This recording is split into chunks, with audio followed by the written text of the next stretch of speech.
Allahumma salli wa sallim wa barik ala sayyidina Muhammad wa ala ali sayyidina Muhammad. Yang hadir di sini yang bertuhan Allah, di mana Allah lah yang memegang dan bisa mewujudkan semua harapan. Mudah-mudahan harapan juga terwujud. Apapun harapannya itu, nggak ada yang nggak mungkin bagi Allah. Semuanya mungkin.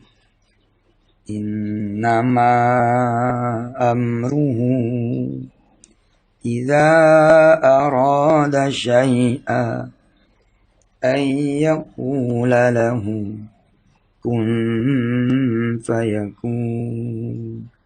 Gak ada yang gak mungkin. Semuanya mungkin. Mungkin ayat ini kelihatannya ayat yang biasa. Tapi boleh teman-teman semua lihat Al-Quranul Karimnya. Ya, dilihat Al-Quranul Karimnya, surah Yasin. Ya. Halaman terakhir, ayat 82. Kita baca bareng-bareng ya. Dengerin, ikutin. Sambil lihat terjemahnya. Innama amruhu. Ayo.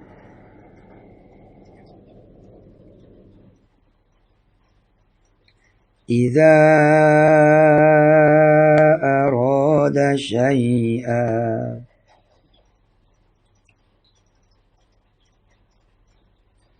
ay yaqula lahu kun fayakun.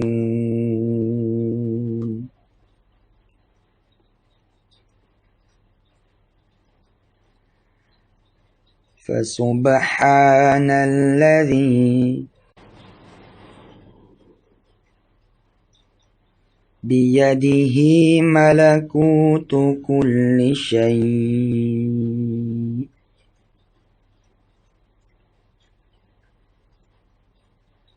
wa ilaihi turja'un.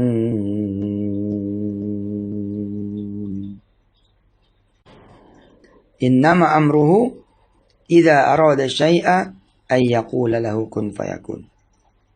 Enggak ada yang enggak mungkin buat Allah. Kalau Allah udah bilang kun fayakun, tinggal bilang jadi, maka jadilah. Kalau kita punya hutang lunas, ya itu semua karena kun fayakunnya Allah. Enggak lunas juga karena kun fayakunnya Allah. Kita punya penyakit dan tidak punya penyakit, kita punya penyakit dan hilang penyakit kita, semua juga karena kehendak Allah. Kita punya rumah atau hilang rumah, punya mobil atau hilang mobil, punya rumah tangga dan bubar rumah tangga kita, punya usaha dan bangkrut usaha kita, punya pekerjaan dan hilang pekerjaan kita, semuanya kehendak Allah sebenarnya. Makanya kita di sini nih minta gitu kehendak Allah buat kita. Kita minta nih irodah Allah supaya kemudian sesuai dengan apa yang kita inginkan, tapi juga selaras dengan apa yang Allah juga inginkan. Jangan sampai maunya kita doang, sementara maunya Allah nggak kita penuhin. Fasubhanalladzi biyadihi, maha suci Allah yang di tangannya itu malakutu kulli syai', segala kekuasaan, segala kerajaan, wa ilaihi turja'un, dan semuanya kembali kepada Allah.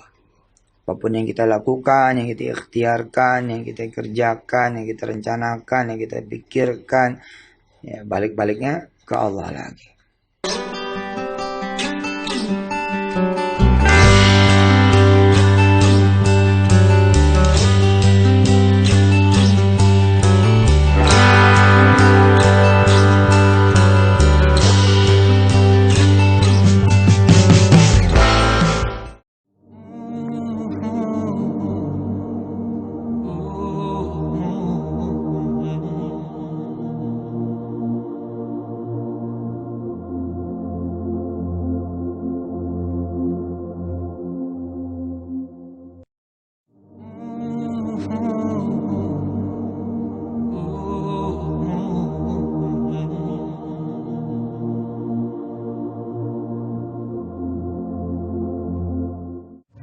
Siapa lagi pendongeng yang Anda cari?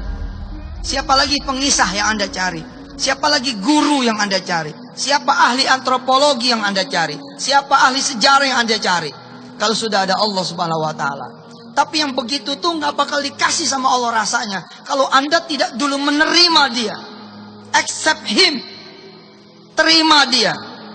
Itulah namanya al-Islam. Aslama, menerima, accepting.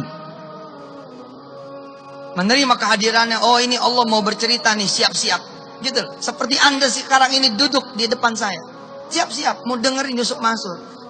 Hadirkan dulu tuh. Jadi ketika saya mau ngaji nih, ketika saya mau tadabbur Quran, saya membayangkan dulu yang di hadapan saya amamuna Allah. Man qasasal qisas. Siapa yang kemudian yang bercerita? Who is the teller? Siapa yang kemudian yang bercerita? Yang bercerita Allah. Maka saya taruh perhatian. Ketika saya taruh perhatian, masuklah yang gaib-gaib itu juga. Bang.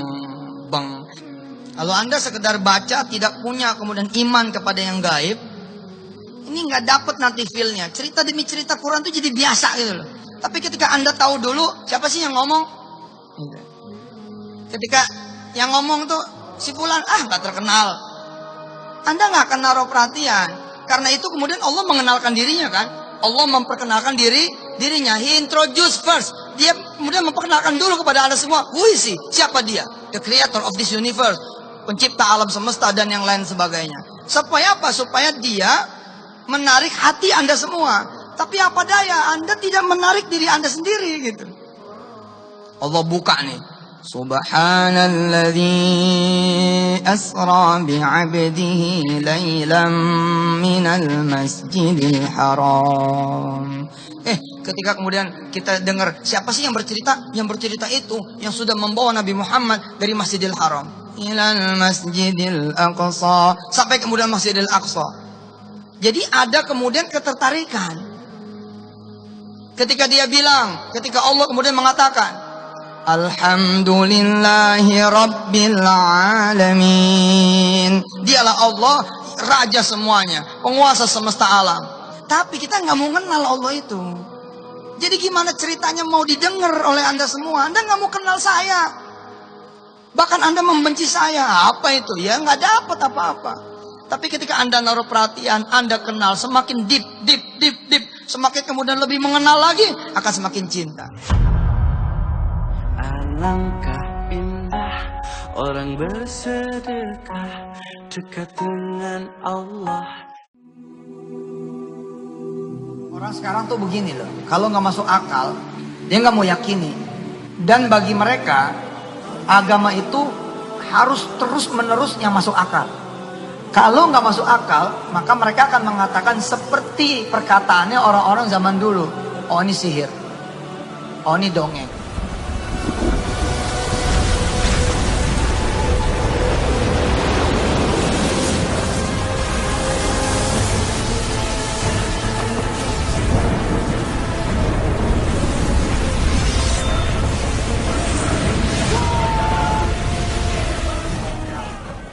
Mengambil sikap apa saja yang tidak masuk akal selama itu di Quran ada, saya sami'na wa ta'na, karena saya meletakkan diri saya yang tidak tahu apa-apa.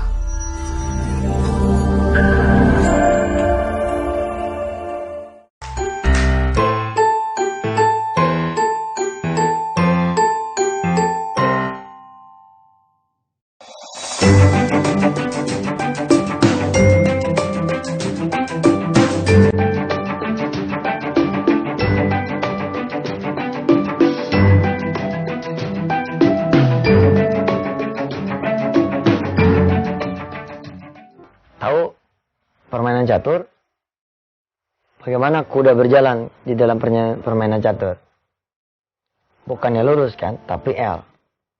Bagaimana peluncur berjalan? Bukan muter-muter kan, tapi miring. Bagaimana saya misalkan seorang raja, di samping kiri saya Perdana Menteri, kanan saya peluncur, lalu di depan saya berbaris pion yang belum berjalan satu langkah pun. Apakah saya sebagai rajanya di dalam catur? Boleh gitu, melompati pion. Karena saya raja, gak boleh. Karena permainan catur mengatakan kalau raja mau jalan, jalanin dulu dong pionnya. Baru kemudian jalan raja.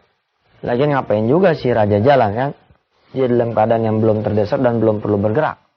Tapi itu peraturan catur berlaku kalau kita main caturnya berdua. Kalau kita main caturnya sendiri, bebas kan? Kuda kita mau bikin lompat-lompat dan dalam keadaan yang lurus jalannya. Kemudian peluncur kita bikin muter-muter. Raja ribet betul nih, pion belum ada yang jalan, masa nungguin pion jalan padahal saya raja, boleh dia lompat. Itu kalau kita main catur sendiri. Ketahuilah, Allah itu satu-satunya pemain di dunia ini. Fa'lam annahu la ilaha illallah. Ketahuilah tidak ada Tuhan selain Allah. Salah satu yang menikmati hidangan Allah, bahwa Allah lah yang mengatur ini adalah mereka yang percaya. Allah itu benar-benar bisa membantu. Ada satu hadis yang mengatakan bahwa kalau ingin dibebaskan kesulitan dari seorang mukmin itu adalah manakala si mukmin itu mau membantu membebaskan kesulitan orang lain. Allah atur dah tuh nanti segala cara, segala upaya yang membuat orang ini kemudian menjadi terbebas dari kesulitannya. Ada seorang yang memiliki hutang 100 juta rupiah, dia datang ke seorang mu'alim, ke seorang ajengan, ke seorang kiai. Lalu oleh si kiai ini diminta untuk sedekah. Hari itu tidak ada duit kecuali 100.000 rupiah dan 100.000 rupiah itulah yang disedekahkan kepada sang kiai. Pulang dari situ tanpa dinyana dia ketabrak. Ketabrak sama siapa? Ketabrak sama pengusaha yang apa istilahnya ya? Usahanya itu sama dengan dia. Cuma bedanya si pengusaha yang nabrak itu masih jaya, dia udah game over. Subhanallah, kejadian itu yang membuat utangnya jadi lunas. Karena di kemudian hari si pengusaha ini kemudian menukar. Dia bayarin utang si fulan ini dengan si fulan ini memberikan marketnya kepada dia. Lihat. Hebat betul cara Allah mengatur. Kok bisa gitu loh? Dari sekian ribu atau sekian banyak kendaraan, kenapa orang ini yang nabrak? Itulah. Kalau Allah sudah berkehendak, maka kehendaknya bakal terjadi. Nah, tinggal kita dah. Nah, kadang-kadang kita nggak mau sih diatur oleh Allah. Allah mengatakannya sudah sedekah, tapi kita nggak mau sedekah. Ada bangun malam, kita nggak mau bangun malam. Ada mahabbah orang tua, ada duha, ada sholat hajat, ada baca Quran, kita nggak mau. Ya sudah, Allah tidak menurunkan pertolongannya kecuali memang apa saja sudah digariskan untuk manusia itu sendiri. Insya Allah, mudah-mudahan kita berkenan mengundang pertolongan Allah lewat jalan-jalan yang memang dikehendaki.